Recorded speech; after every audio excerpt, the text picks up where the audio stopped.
I got a confession to make. I love cereal, but to be honest, it's not a performance-enhancing food until now. Magic Spoon is a new breakfast cereal with 0 sugar, 14 grams of protein, only 4 net grams of carbs, and 140 calories in each serving. Best of all, Magic Spoon tastes amazing. There's 8 delicious flavors: cocoa, fruity, frosted, peanut butter, cinnamon, blueberry, maple, waffle, and cookies and cream. My favorite is frosted, but limited edition flavors come out all the time. Magic Spoon is keto-friendly, gluten-free, grain-free, soy-free, low-carb, and GMO-free. Magic Spoon is so confident in their product, it is backed with a 100% happiness guarantee. What does that mean? It means if you don't like it for any reason, they will refund your money and they won't ask you any questions. Go to magicspoon.com/Chael or click the link to grab a variety pack. Be sure to use the promo code Chael at checkout. That's going to get you $5 off your order. Gilbert Melendez was talking about Nick Diaz. I don't think anybody should be allowed to talk about a Diaz brother if Gilbert's in the room. It should always go to Gilbert. He's been training with them forever. He's good friends with them. He knows them inside and out. And Gilbert's made a very, very, very simple comment. He just said, if Nick Diaz wins, Nick Diaz will be in title contention. Everybody will call him out. I agree. And I think some of you are going to push back and go, what are you talking about? He hasn't fought in 5 years. And what about? Then you're going to bring up a local name. You're going to bring up a Luke. Sure you are. You're going to bring up a Leon. You're right to do so. You're going to bring up Gilbert Burns. Absolutely. The trouble is, okay, because you got to take Gilbert's comment both. Made two cool comments here. If Diaz wins, he will be in title contention. He will be called out by everyone. Now, why did Gilbert add that? What does that have to do with Gilbert's premise? Do you not see it? Do you not see it? If Luque is in front of Diaz, if Leon is in front of Diaz, if Gilbert is in front of Diaz, should we throw Masvidal in there? If Masvidal is in front of Diaz, if they call Nick out, they're now not. Do you see the problem? And do you see where Gilbert's statement ties in together? Nick will become the #1 contender. Not with a win over Robbie Lawler. Nobody can go beat Robbie and then go fight for a championship. Not with 1 win in 5 years. None of those things. He will become the #1 contender on social media when the rightful #1 contenders, which in all fairness is a little bit of musical chairs, regardless of what the rankings are, Leon, Luque, Gilbert Burns, they're all #1 contenders, right? They will call out Nick. That is the same as passing the baton right to him. That's the mistake that they will make. However, if you don't make that mistake, you then miss out on the sweepstakes. It's not like the guy that doesn't speak up and says they want to fight Nick is going to get the fight. It's going to be somebody who does speak up. Do you see the problem? If you're ranked #2 and you call out #9, you're not ranked #2 anymore. And by the way, if #3 calls out #9 and #4 calls out #9, there's only one commonality there, which is #9. #9 just became #1. That's how this works. And that's what Gilbert is predicting. And Gilbert's right. Gilbert's 100% right. Nick Diaz will become and all he said is a title challenger, right? And I just laid out 3 for you. The same as I'm telling you, I don't really know who the #1 contender is. It's not who's got the highest ranking between Luque, between Leon, between Gilbert. It's not. They're the same guy. Those are 3 great choices, period. So then you start to have the moving parts. You start having the politics in there. You start saying, well, who is the champion? Is it going to be Usman? Who does Usman want to fight between those 3? I'll predict for you between those 3, he wants to fight Luque. I have no insider information on that. I'm putting myself in Usman's shoes and thinking what I want to do. I'd want to fight somebody new as opposed to a rematch if I could. Chael's guess. If Nick goes out and gets a win, though, everybody, including Kamaru, is going to speak up. But will Kamaru even have the belt? Now, all of a sudden, you got to get Colby's opinion. And some guys are going to want to fight Nick just to get the rub, to get the attention, to get the placement on the card, to get the money. Some of them think they can beat him. They think, hey, that's a good match. And there is a blueprint to beat Nick Diaz. There is. Nick will cooperate with you if you take him down. He is believed from the beginning of his career, even though he's yet to find a single judge to agree with him, but Nick believes he can win a fight from his back. And I don't mean to submit you. I mean, he believes if you go 5 minutes and 4 of them are on the ground and he's on bottom, that he is being the aggressor, that he is showing the technique, that he is doing the damage, and that he should win. He believes it. He believes in jiu-jitsu that much. He's never met a judge who has backed him up. But his mindset is very locked in. I only bring that to you just because there's some opportunity that I believe some other guys see. I believe a great ground fighter like Masvidal is going to see that as an opportunity, or use Covington in that place, or use Gilbert Burns in that place. They're going to see that as an opportunity. Leon, very different fight against Nick. Leon's a very different fight because of his style. Leon's going to try to stand with you. It's just a different, you see where things start? You got to let these things play out. Dana has given the same answer for 20 years at a post-fight press conference when some member of the media will always ask him, what's next? Fill in the blank. Never been a press conference Dana White's attended where somebody doesn't ask him, what's next? And then fill the blank. What's next for this guy? What's next for this young lady? Dana says the same thing 100% of the time, which is, we'll see what happens. But Dana's referring to a lot of moving parts. And his number one part isn't social media.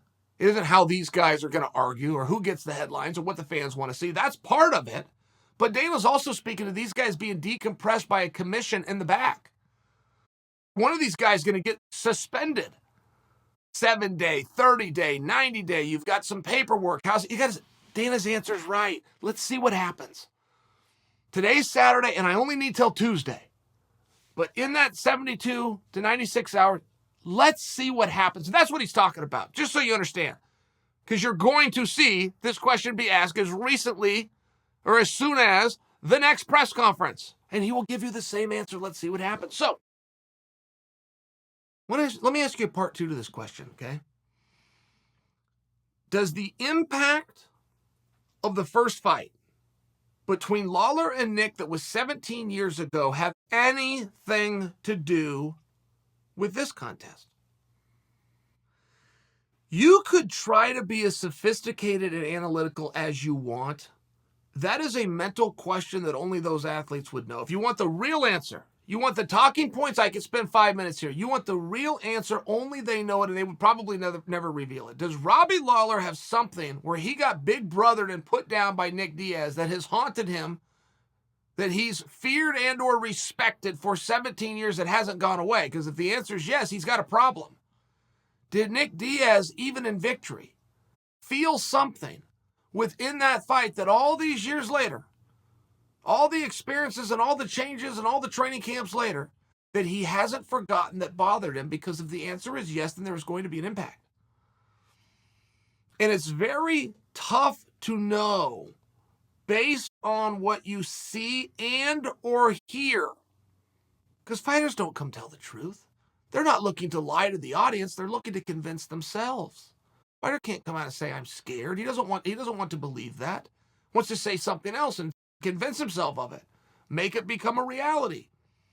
Nick Diaz has surprised me with the respect he has shown Robbie Lawler. Nick came out as recently as 3 days ago and said, my approach to this fight will be a lot more sportsman-like than our first one.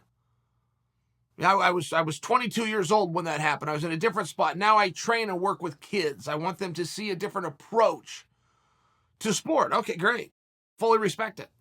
But does that change the result? Because we saw it change with Conor. When Conor came out on the PR tour and tried to be Mr. Respectful and quit doing some of the antics, quit having some of that chip on his shoulder and some of his anger, it also affected his performance. They were hand in hand in line. Aggressive Conor in the media was aggressive Conor in the ring. And nicer, more respectful, reserved Conor in the media was nicer, respectful, and more reserved Conor in the ring. They went hand in hand. So does anything have to do with Nick? Should we be drawing something from that? Because I can't help but notice it. I can't help but notice that he has been anything but giving the middle finger to Lawler. He's been anything but trying to agitate Lawler. But Lawler's never going to play that game anyway. Lawler didn't play it the first time. Lawler didn't play it when he was headlining shows. He didn't play it when he was winning or fighting for world championships. Lawler's real steady himself. And there is a new Robbie Lawler. He doesn't always show up, but he exists. He did not exist 17 years ago. There was one Robbie Lawler, a street fighting badass that's going to get you out of there in 5 minutes, or he's going to lose. The Robbie Lawler that captured the world championship that someday will be inducted into the Hall of Fame is a very different man, a very different athlete, a very different tactical approach. He's still the brawler. He's still in there in a cage fight. He'll let you hit him if he can hit you. He's still that knucklehead. Robbie's stubborn. He is stubborn. But golly, he's also dangerous for 25 minutes. And you got to find that Robbie. And I've been asked many times, particularly when Robbie was on his run, I just got asked, hey, Chael, what's different? What is different now with Robbie? How later in life, how in his 30s, is he doing better than he did in his 20s? I could only tie it to one thing. I could only look at the Robbie Lawler map and tie it to one thing, which was his move to Boca Raton. Is that where ATT is? The ATT, right? When he moved out to the ATT, things were very, very different. And I heard from the guys in the gym with him how damn much time Robbie spent in that gym, specifically on strength and conditioning. That you could not go to the gym and not see Robbie Lawler. If you called him and you couldn't reach him, just go to the gym. Like, this was a known thing. He was living in the gym. Now, I know from other guys, I know from his time with Militich, I know to his time at Power MMA in Arizona, that just wasn't the case. Just wasn't the case. Many stories where Robbie came in, he didn't really like to warm up, he liked to go hard, boom, he's out the door. There was something about that move, whether it was the training, whether it was the motivation, whether it was just that time of his life, it was the hunger, I don't know. But I am right to tell you it was when he moved to the ATT. It's relevant because if I'm right and some kind of magic was happening there, he's left the ATT. That matters. If you look at his last couple of fights, including the one with Ben Askren, he was gone from the ATT. So we didn't see that 18 and 23-minute Robbie Lawler that Rory McDonald and Matt Brown and Johnny Hendricks had to deal with. We didn't. But is that because he didn't exist, or is that because he got overwhelmed? Is that because he got caught in those fights and they were over by then? I'm only sharing for you if I'm right. If that tie and that lock into ATT is what made the world champion and future Hall of Famer, I'm just reminding you he's now gone. What do we make of that? All of this is going to be clear. When I see you guys next week, this is all going to be so clear once it's done. But leading into it, it's tough. We would normally be very wise and historically correct to say Nick Diaz has no chance. He hasn't done this in 5 years. And by the way, he didn't leave on top when he left. He has no chance. But then you hear from Gilbert. And Gilbert knows him and sees him and is close with him and says, look, he's been training every day since then. Gilbert said he follows a very strict pescatarian diet. I know that to be true. If you're ever having a soft drink, Nick will walk up and just dump your soft drink out. He'd been on this diet for a long time. I know he looks fantastic. When he came back, he did it through Instagram. Weighed 168 pounds 4 months ago and was talking about dropping to 155. He's competed in triathlon since. He wasn't in the gym as much. He wasn't doing as much sparring. Gilbert spoke about that. But it is very different if a guy just leaves. And generally when a guy comes back, he also comes in a different weight class. That's also very synonymous with a comeback. He's in a different weight class because he's not at the level of fitness. He hasn't been working as hard or training as much or as dedicated. He had to go up in weight. Not only did that not happen with Nick, there was discussion of Nick going to 155. So it is a different level of condition. It is a different level of lifestyle. It's very different than somebody who left. And even when I tell you that Nick didn't leave on top, Nick left on his own terms. Nick had lost a fight, but it was to the people to the greatest of all time. There's a little bit more to it at a different weight class that he'd never even been. I mean, there was a little bit more to it. He didn't leave down and out. That's for damn sure. I don't know why he left for so long. I'm glad that he's back. But I feel that it's very tough. if you were to lock in an argument with somebody and lock in, say, here, Lawler's going to win and I know it and here's why, or to do it with, and Nick's going to win and I know it and here's why, you're flipping a coin. You might be right. I don't think you have anything to go on. I don't think this is a comeback like any other fight we've seen. And I will remind you, again, Lawler hasn't got a whole lot of minutes in recent years. They, in terms of time away, I understand it's much better for Lawler than it is for Nick. But not in that recent of time.